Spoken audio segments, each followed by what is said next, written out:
والله المباراة كانت يعني قوية من طرفين. فريق الوحدات نادي كبير ونادي الفيصل نادي كبير، يعني كانت مباراة يعني الفريقين كانوا حذرين. الحمد لله احنا الله وفقنا وفزنا، وبنهدي لجمهور الفوز، لسه جمهورنا احنا مقصرين معه وراح نهديه اكثر واكثر.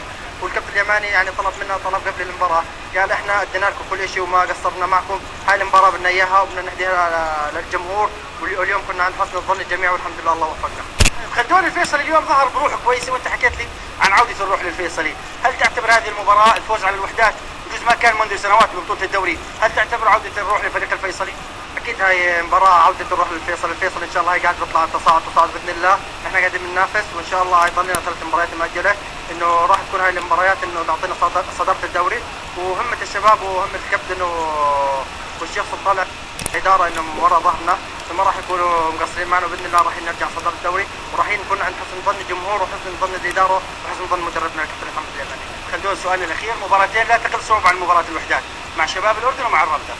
اكيد المباراتين جميع شباب الاردن والرمته فريقين يعني منافسين كمان قويين، بس الفيصل راح يلعب نفس الروح اللي لعبناها اليوم، وراح نكون على قد المسؤوليه، ونأكد لجمهورنا كونوا ورانا واحنا راح نكون باذن الله في الصداره. اليوم شفناك ضيعت كم فرصه، شو الوضع؟ والله كرة القدم بدك تضيع هي، بس الحمد لله انه فزنا وهدينا جمهورنا 3 نقاط والحمد لله على كل شيء. خلونا يعطيك العافيه بالتوفيق.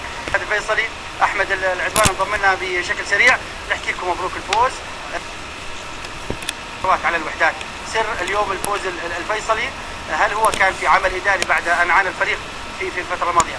الحمد لله رب العالمين، توجيهات معالي الشيخ كان خلال الفتره الماضيه في عمل اداري مكثف، سواء من احضار لاعبين عندهم طاقه في الشباب، وتطعيم الفريق في لاعبين محترفين، وعمل الاستعدادات اللازمه من المعسكرات والتهيئه النفسيه، وزي ما انت شايف الفريقين لا يعني ما حدا مقلل من شأنهم، تطوير الكره الاردنيه يعني، والحمد لله رب العالمين. احنا بنتمنى انه الفيصل في الايام القادمه تكون الامور احسن، والجمهور يرجع للنادي وللتشجيع، ونتمنى الكره الاردنيه تقدم وازدهار. شكرا لك، شكرا.